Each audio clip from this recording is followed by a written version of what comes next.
Mga katuro, samahan nyo kami. Samahan nyo kami sa paglilimas. Dito po yung ating katrabaho. Dala na yung panglimas. Lilimasan na po natin. Gamit po yung water pump. Ating pong water pump na pangmalakasan. Po, samahan nyo po kami. Yun po. Nalagay na po ang suction hose. Nailagay na ang suction hose natin.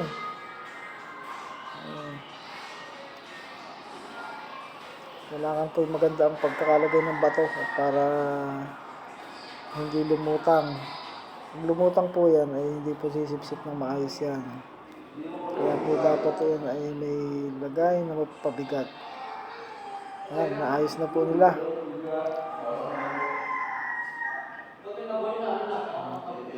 Okay, buhay. Ayan, binira na. Allah, talaga namang one click. Ayan na po. Yan po hihigop na ng tubig. Aba, inulit. Sa pambira. Mari kayo mandar na. Andar na nga. Ayan po. Makikita po ninyo yung sobrang bilis ng paglilimas pag gamit po yung ganyang water pump. Pag yan po yung mamano-manuhin ako, aabot ng samsam. Hindi po magkakaigi. Kailangan po ang hose niyan ay dire-diretsa, huwag pong baluktot. Pag nabaluktot ay sabog ang hose na yan. Dapat kawawa ang makina. Talaga na may atungal ang makina kapag bumaluktot. Diba? Po, siguro tayo naman. Ang pasundot na kinuha ay isang dangkal. Para kung makakaabot doon, yan, nakuha na mo yung mahaba. Yan. Nadalay. Batang-bata. Nindot na. Hindi ayos.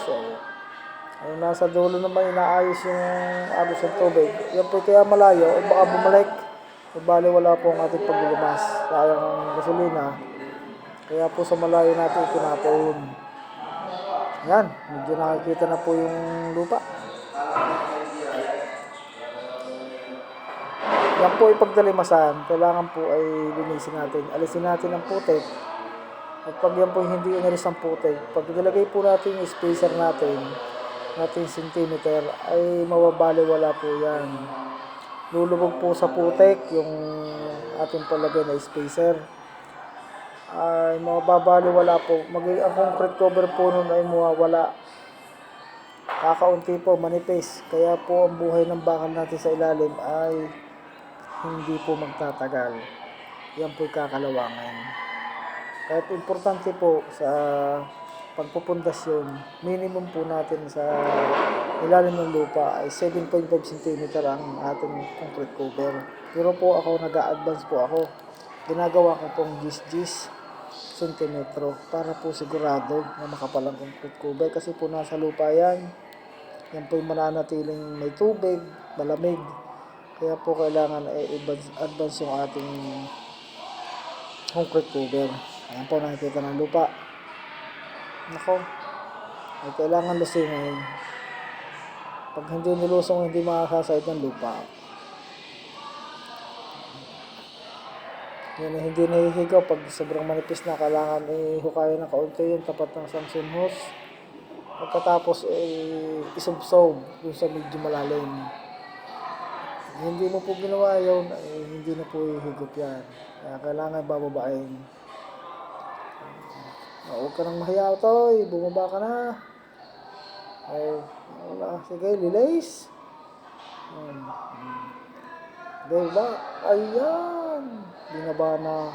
Very good. Pinuskus pa. Napakan. Tinanggalan ng layak. Saka plastic. Kailangan po itanggalin ang dumi doon. Dahil pag ganun may dumi, mayroong kaunting dahon, plastic, ay hindi po hihigaw. Napuputol ang takbo ng tubig. Kinuhanan ko po yung nasa taas. Sabi ko humawak at Napakataas ng pisto. Ayan. Paalala po yun sa akin. Ayan po, nakikita na po ang lupa. Ah, kaganda na rin kung mahitaw. At dalag. Siguradong dalawa lang niyog ay ginatan ng napakalapo. Tari po ang magandang panlimas. Tari po ang magandang panlimas. Yan. Yan pong gayan po. Saglit lang. Pag kayo may lilimasin. Meron kayong tubog na alam diyan o kaya mga sapa-sapa ala inyong dalhin at pagti saglit lang ay isda na makakapagtagay na kayo ng maaga kung tatatlong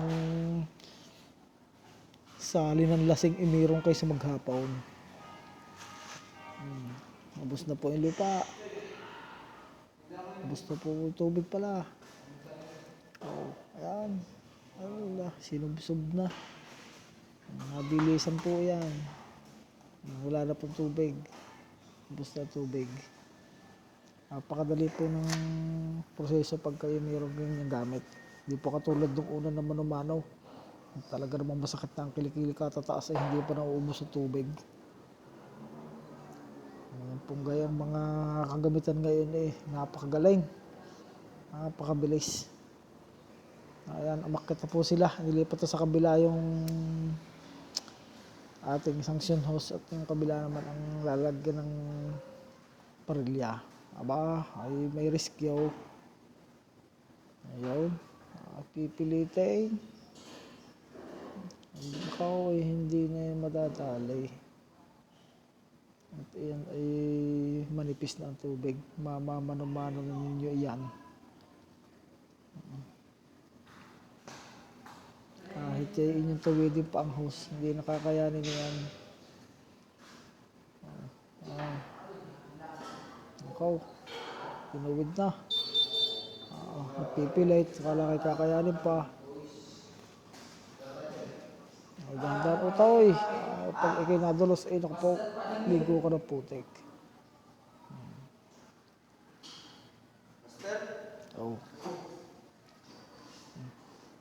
Asip-sip daw. Asip-sip daw ng tubig. Kaya pa daw. Kaya pa ng tubig. Sige. Mailaglag na yung parilya at nang tayo makapagbuhos. Yan po yung ating poste. Naglalaglag na yan.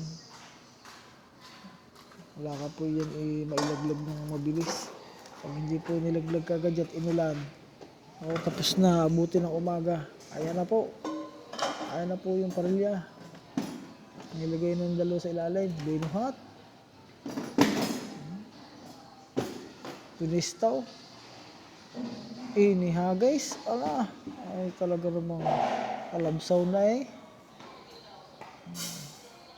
Lalagyan po nila yan ng spacer. Yan.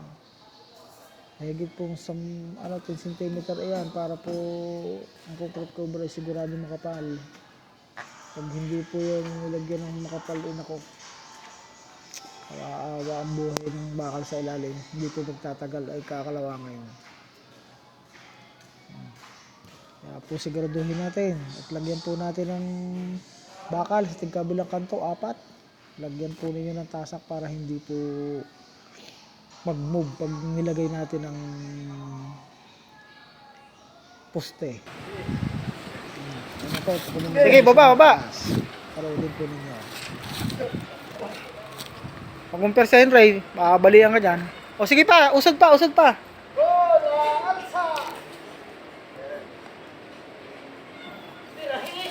Boy, dito mo na sa baba yung tali para may makakahila.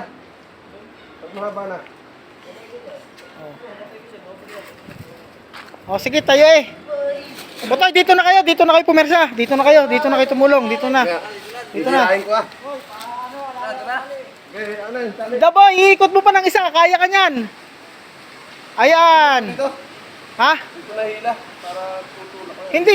Yung kada itataas nyo, ipupundo mo. Alam mo yon sa trusses? Sige. Dito na lahat ng persa. Dito na lahat ng persa. Pababa. Itataas. Sige, madali na. Pag nakataas na, dito lahat, dito lahat.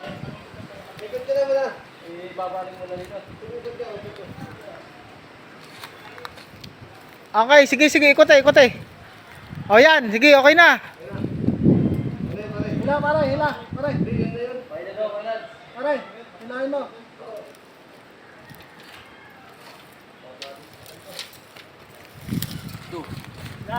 O sige, porsa na kayo, dito na, tulong-tulong na, tulong-tulong.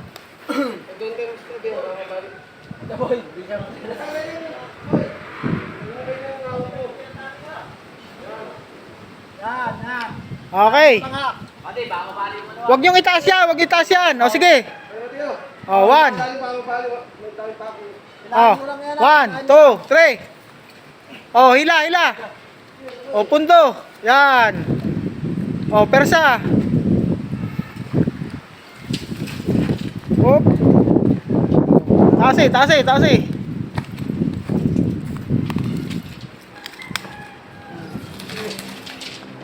Hoy, labi sabi mo, putol eh.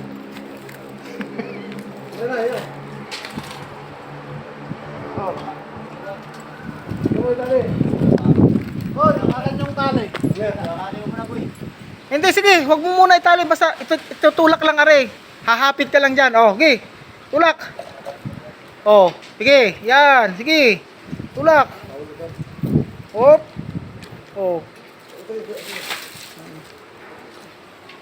George. Lakas ka eh. Sige, dire-diretso lang. Ayan. O, dyan yung isa. O, sige. O. May mga panalo na kayo dyan?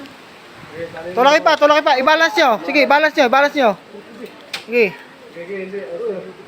O. Gusto na lang doon. O, sige, tulak pa para bubuhatin natin. Paano mo yung tali, boy?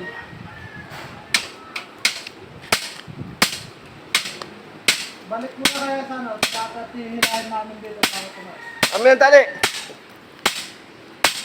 Dito. Hawakan nyo muna, Toy. Mas... Okay. Nakaw, yun lang ang problema. Pumasok. Ano to? Pumasok. Dapat hindi muna iniuna yun. Sir, tataas natin. Okay. Sige na.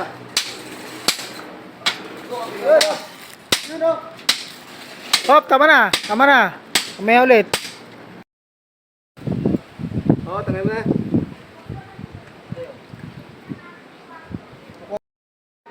Ngayon po mga kaibigan, hindi ko na po pinakita sa inyo yung buhos yan. Ako katulong din sa pagbubuhos at kulang po kami. Ako po tumulong sa pakikipag-abot ng buhos para po matapos na. Ito pong isa susunod na. Bubuhosan din po yan para po yan matapos na. Bukas at ma-program na natin. Ayos po naman ang buhos natin. Ka-workers dyan.